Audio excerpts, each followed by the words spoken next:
So angalahleki ngisekhaya. So I decided to accept. So the next video, I think it is going to rub a lot of people the wrong way. Sometimes as people, we have to really be neutral. Regardless of what political party you support, sometimes you just have to stay on the neutral position and be able to see things in a different angle. Before we start with the video, I have to give credit to the economic freedom fighters for reappointing Teboho Mokwele into parliament. If it wasn't for the Ramaphosa money, she would probably be up there in the economic freedom fighters. But unfortunately, she put the wrong hand in the cookie jar and she ended up being sidelined by the economic freedom fighters. It takes a true comrade to serve the sentence to the fullest. So Teboho basically served her sentence and now they're bringing her back into parliament. After much speculations about the future of Busisiwe Mkhwebane, today we finally got a confirmation on the home of Busisiwe Mkhwebane. While giving her speech, Busisiwe Mkhwebane acknowledged the MK Party, saying that I align with the constitution of the MK Party. Which reminds me, she said the same thing when she was joining the EFF, saying that I align with everything the EFF represent. The leadership of the party, which is here. Indeed, I joined Umkhonto Wesizwe because I felt that it's the home which understands the persecution of the black people, the oppression, the challenges which we are facing and fighting the captured system. So I could relate with the constitution of Umkhonto Wesizwe. I mean, it's what it needs to be done to liberate our people. So angalahleki ngisekhaya. So I decided to accept. Now she basically aligns with the constitution of the MK. And she goes on to say that MK is my home, ngisekhaya. You look back at the steps that were taken until Mkhwebane reached the destination that is MK Party. You go back and wonder, what is really going on in this political arena? What is going on? What is progressive about the events that we are seeing? Well, that is the topic that will probably rub some people the wrong way. But let's talk about it.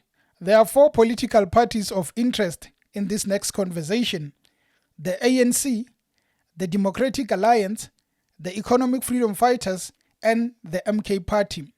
Now, when you take the ANC, the MK, and the EFF, they sing the same song. So, it's basically one family. ANC gave birth to both the EFF and the MK Party. On the other hand, the DA remains that political party that contested 1994 and even today it remains. Well, it had to change as life went on. Before, they did not have a lot of black leaders, a lot of black supporters. As life went, they had to readjust, get more leaders that would be representing the black color. And when you get that, they are going to influence a lot of black voters to run after the DA. That is why today you see the DA as that political party that continues to have black voters. From the side of the ANC, you have 2 political parties. Well, if you count COPE, you probably have 3, but COPE is dead. That were formed out of suspension, disagreements, anger, and so on. So they were not formed out of goodwill. These parties were formed because the people that got rejected or got suspended, they did not agree with what was going on in the ANC. Hence, they decided that since, well, we are being chased out, we are going to form our own political parties, put the EFF aside.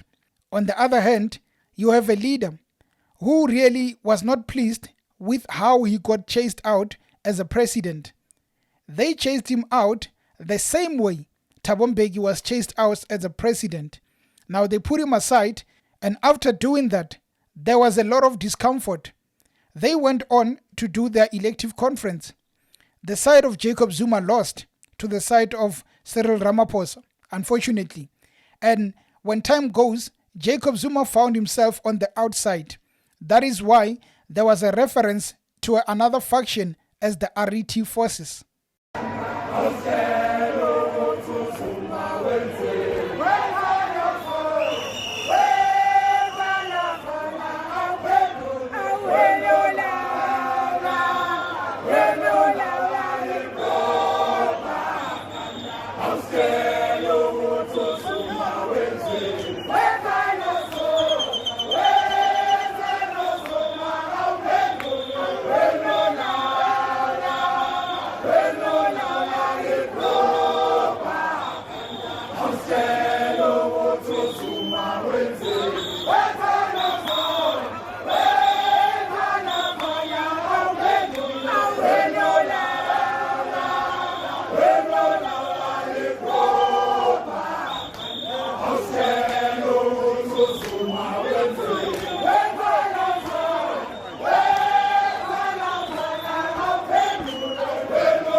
Ramaphosa being at the helm, it meant that which people call the RET forces had a lot of discomfort because now they have no opportunity to spread their wings because Ramaphosa took all the feathers.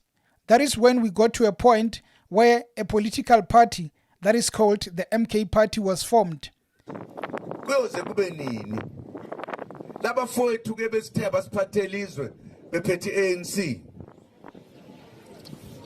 kuqale nje ngicabanga ukuthi isiphela iminyaka emihlanu mhlambe kuyosithupha manje usephele yaza isithupha sisenkingeni ayikho into abayenzayo abayenzela thina. It was formed because a lot of discomfort, a lot of problems were emerging in that ANC of Ramaphosa. If they want to fight Ramaphosa, they cannot fight him inside the ANC.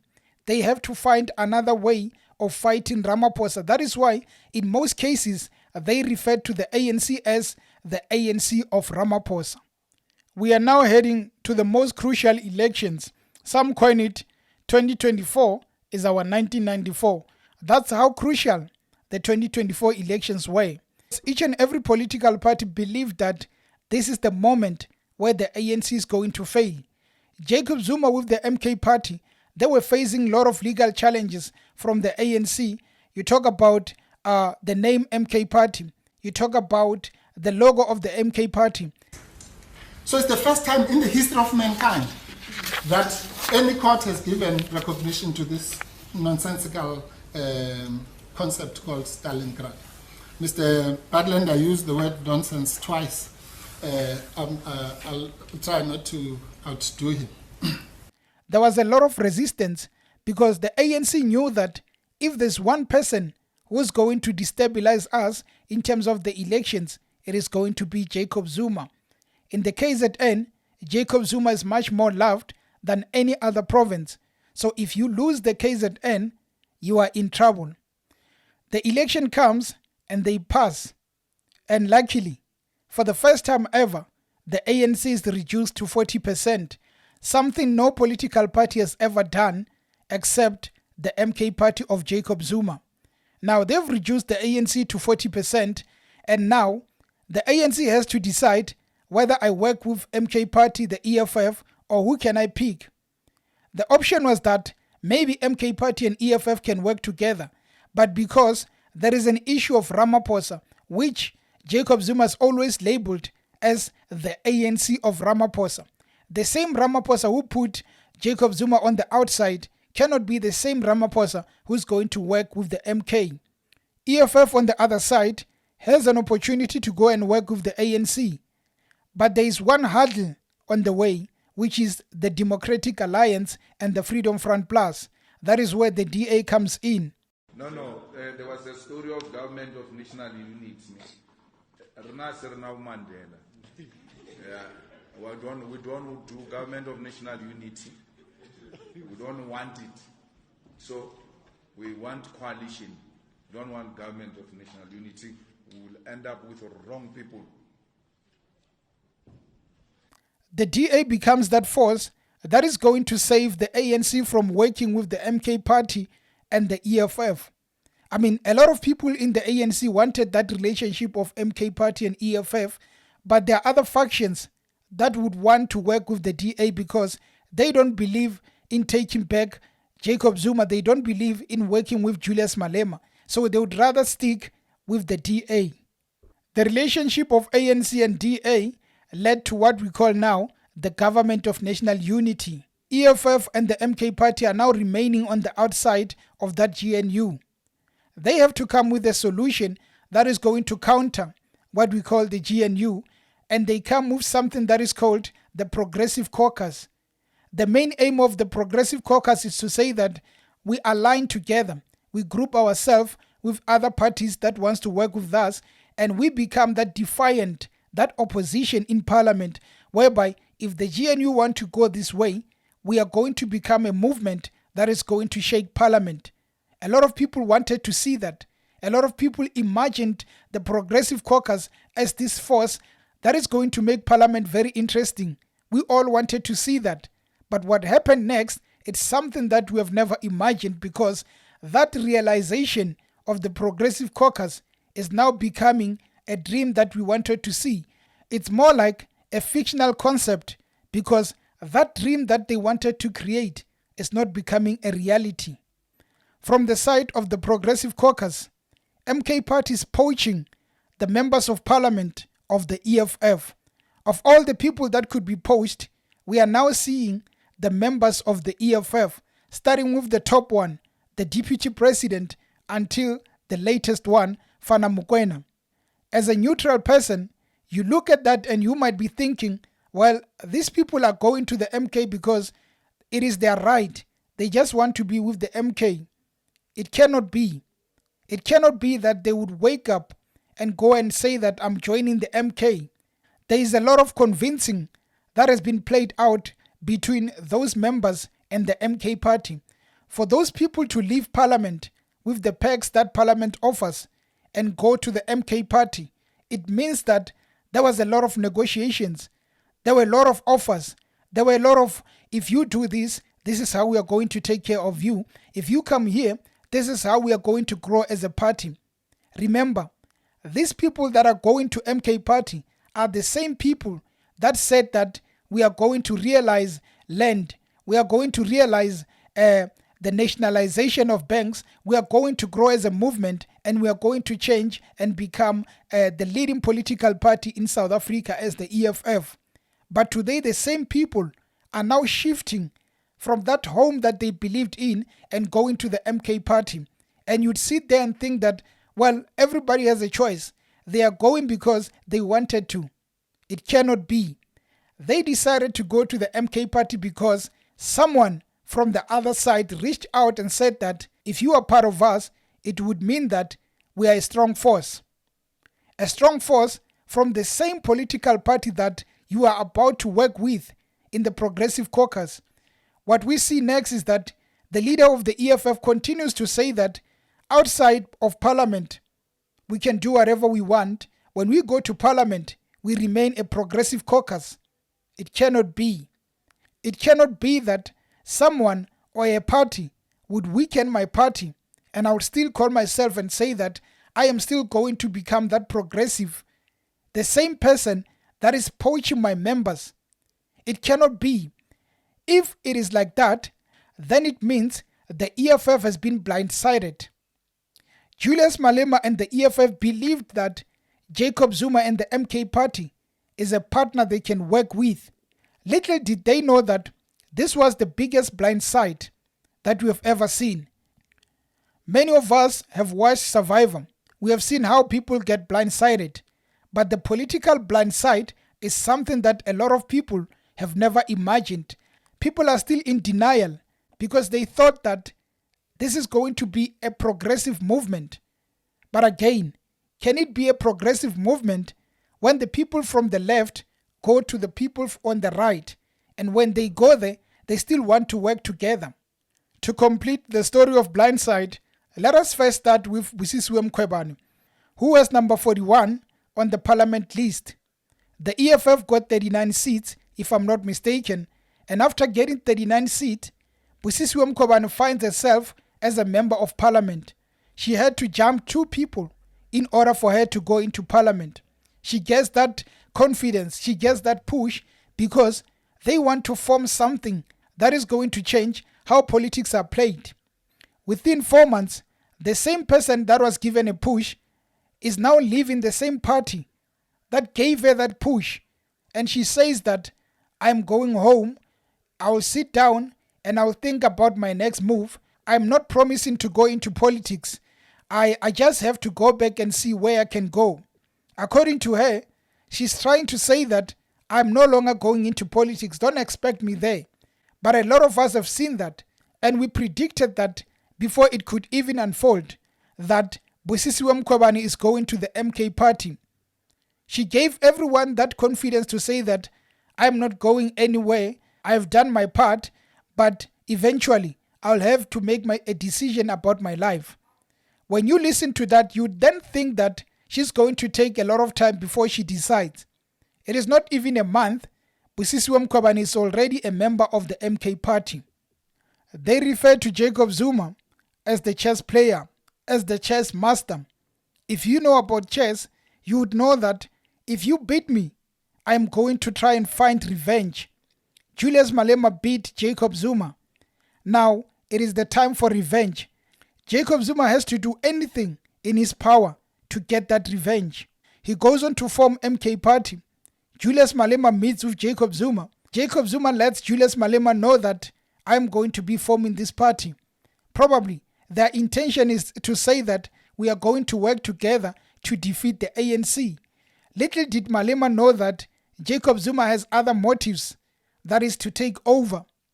When the election passes, you lose someone that was closer to you. You lose your biggest brother, someone you formed this movement with. When that happens, you really ought to know that it is over. The person that is making revenge is on a roll. He's fighting hard. For that person to convince someone that was closer to you, it means that they've done their homework. After poaching your deputy, they go on to poach a lot of people. And by poaching them, their message that they are portraying is to say that we are getting the best of the best, combining them together so that we can go and take over this country. How are we taking over the country? When we are taking the same people, the same players in your team that you believe in. Now we are taking them, we are going to work together with you to take over the country. That is a blind side. The main aim of this thing is to say that that which you have done that embarrassed me for me to go out as a president, I am going to do to you, but I'm going to do it slowly so that you can feel the pain. I'm blindsiding you, and by blindsiding you, I'm taking everything that you have, and by taking it, I'm going to make sure that I remain that bigger one and you go down the drain. The blind side is done. The EFF now realizes that it was not just a teamwork, it was a blind side. Now the MK Party can continue and try to recruit as much as they can, even going to recruit from the ANC. But the main thing is that they have blindsided the EFF and now they are moving forward. There is a question that many journalists are asking, but we know that they are asking it indirectly. They say that, Jacob Zuma, you are the leader of the MK Party. If you are no longer the leader, what is going to happen? But what they are not doing is to be honest, to say that, pardon me, if you are no longer alive as a leader of the MK Party, what is going to happen? Because the question that they are asking is to say that we know Zuma is aging. And according to our belief, our custom, as we come up in life, we know that elders live before young ones. So they are trying to say, when you leave this world, Jacob Zuma, if it happens that it is before the 2029 elections, what is going to happen to that movement? That is what many journalists are trying to ask, but in respect, they are saying, if you are no longer the leader of the MK Party. To answer that, let us look at this way. Jacob Zuma now is the center of the MK Party. If Jacob Zuma is no longer that leader of the MK Party, will everyone be civil? Will the leadership continue as normal? And who's going to be the president of the MK Party? Is everything going to go on as normal? Absolutely not. If Jacob Zuma is no longer the president of the MK Party, things are not going to go on as normal. We know what happens in terms of kingships.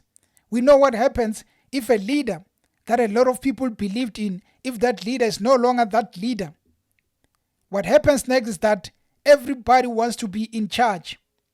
What is going to happen is that if things are not managed accordingly, there will be a lot of conflict